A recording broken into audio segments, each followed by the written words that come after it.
तो वहीं इजराइल के प्रधानमंत्री नेतन्याहू का अपने मंत्रियों और सुरक्षा एजेंसियों के चीफ से झगड़ा हो गया है। इजराइल की मीडिया में यह बताया जा रहा है कि युद्ध को कंट्रोल करना नेतन्याहू के लिए मुश्किल हो चुका है। हालात इस कदर खराब हैं कि इजराइल की सड़कों पर लोग अपनी सरकार के खिलाफ उतर आए हैं।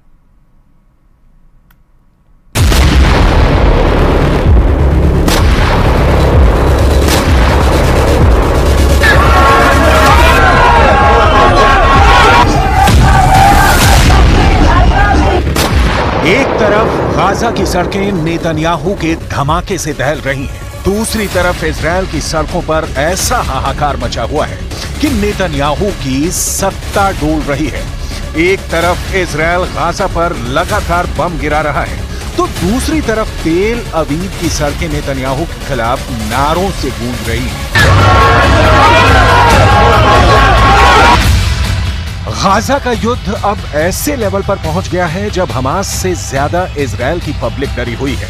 नेतन्याहू इन प्रदर्शन कर रहे लोगों के बीच विलन बन चुके हैं, क्योंकि हमास तो सीज फायर के लिए तैयार है, लेकिन इजराइल बमबारी रोकने के लिए राजी नहीं है। हमास के कब्जे में अब भी करीब 125 बंधक हैं और हमास उनको तब तक नहीं छोड़ेगा जब तक इजराइल की तरफ से सीज फायर नहीं होता है। यही वजह है कि युद्ध का मिसमैनेजमेंट अब प्रधानमंत्री और रक्षा मंत्री के बीच सबसे बड़ी दरार बन चुका है। इजराइल के प्रधानमंत्री बेंजामिन नेतन्याहू और रक्षा मंत्री योआव गैलेंट आमने सामने आ गए हैं।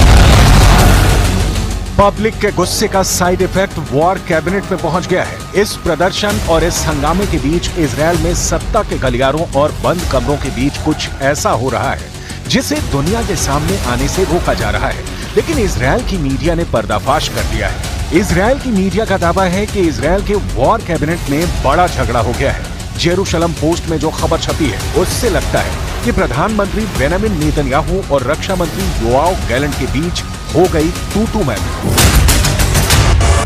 टाइम्स ऑफ इजराइल में खबर ये छपी है कि मिलिट्री चीफ ने कहा है कि नेतन्याहू के पास गाजा को लेकर कोई नीति नहीं है।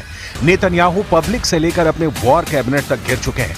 कमांडर से लेकर मंत्री बता रहे हैं कि नेतन्याहू ब्लंडर कर रहे हैं। ये बात साफ कर दें कि इजराइल के प्रधानमंत्री बेंजामिन नेतन्याहू और रक्षा मंत्री योआव गैलेंट एक दूसरे के कड़े विरोधी माने जाते हैं, लेकिन गाजा में युद्ध को लेकर दोनों करीब आए। हालांकि अब दोनों की दुश्मनी सतह पर आ चुकी है। एक बड़ी मीटिंग में नेतन्याहू थे, रक्षा मंत्री गैलेंट थे और साथ में इजराइल की सिक्योरिटी एजेंसी शिन बेत के चीफ रोनेन बार भी थे। इजराइल की मीडिया का दावा है कि रोनेन बार ने कहा, हमारी रक्षा मंत्री से बात हुई। इस दौरान सभी मोर्चों पर गहराई से चर्चा हुई। नेतन्याहू ने तभी शिन बेत के चीफ रोनेन बार को रोका। वो बोले, क्या आपने ऐसी जरूरी चर्चा रक्षा मंत्री से ही कर ली? इस बार शिन बेत के चीफ रोनेन बार ने कहा, हाँ, इसमें सवाल किस बात का है? तब नेतन्याहू ने कहा, जितना मुझे याद है शिन बेत और मोसाद ये दोनों प्रधानमंत्री के तहत आते हैं। ये बात रक्षा मंत्री योआव गैलेंट को अखर गई। गैलेंट ने नेतन्याहू से फौरन पूछा, क्या आप रक्षा मंत्री को युद्ध पर जरूरी बातें करने से रोक रहे हैं? इस मामले में आप क्या करेंगे अगर रक्षा मंत्री का इसमें दखल नहीं होगा? इस पर नेतन्याहू ने कहा, युद्ध को लेकर जो चर्चा होगी वो यहीं मेरे साथ होगी। रक्षा मंत्री योआव गैलेंट फिर भड़के और लगा कि वो गाजा पर बमबारी को लेकर नेतन्याहू से आर पार करने के मूड में है। रक्षा मंत्री ने प्रधानमंत्री की बात पर ऐतराज जताते हुए कहा, जब भी आप युद्ध को लेकर चर्चा करते हैं, हम मीटिंग में पूरी तैयारी से आते हैं। इस तैयारी के लिए भी मुझे अफसरों से बात करनी होती है। दिक्कत यह है कि आप इस तरह की मीटिंग नहीं करते हैं। अब यहीं पर नेतन्याहू का चेहरा देखने लायक था, क्योंकि एक कैबिनेट मिनिस्टर उन्हें उनकी कमियां बता रहा था और वो कुछ नहीं कर पाए। अब सवाल है कि इजराइल की पब्लिक क्या करेगी? क्या इजराइल के प्रधानमंत्री और रक्षा मंत्री की लड़ाई सड़क तक पहुंच जाएगी या पहुंच चुकी है? Blood of the hostages is on your hands. You are complicit in their criminal abandonment.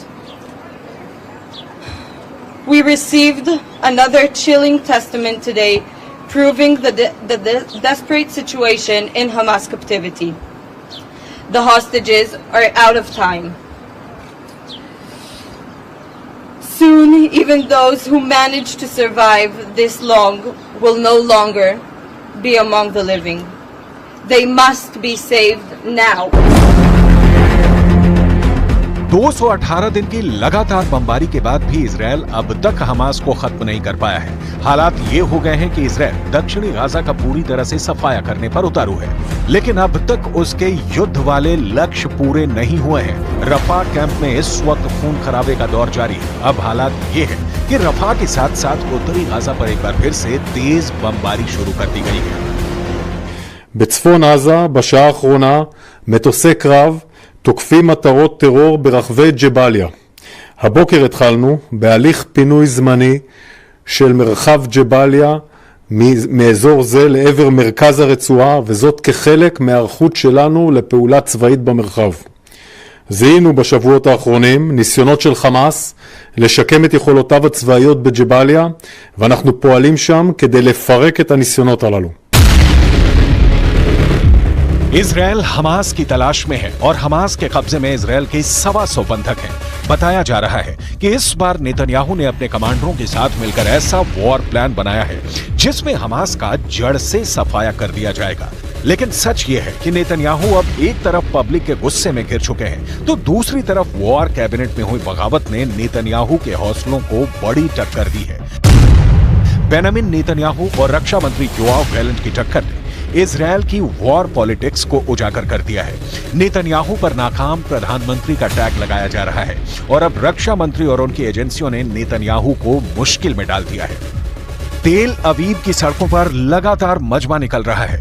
लोग युद्ध रोककर बंधकों को छुड़ाने की मांग कर रहे हैं और यही वजह है कि नेतन्याहू अपने वॉर एजेंडे और बंधकों को छुड़ाने वाली डिमांड के बीच फंस कर रह गए हैं। I don't think that we have to be in Rafah just now. I think that the only thing that the Israeli government should do and make any action and any force is to rescue and free the hostages. This is the first mission that our Prime Minister and the government has to do right now. Rafah can wait. I don't believe that this is the most important action that should be taken just now at this moment. Netanyahu ने अपना पूरा focus दक्षिण Gaza के रफा को बनाया हुआ है।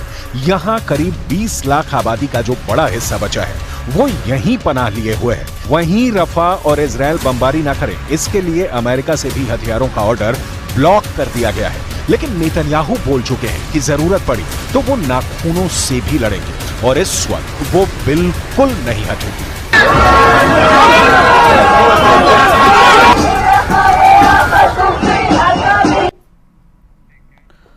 तो चलिए इसी के साथ ही स्पेशल रिपोर्ट में अभी के लिए फिलहाल इतना ही। आप देखते रहिए न्यूज़ 18 राजस्थान। नमस्कार।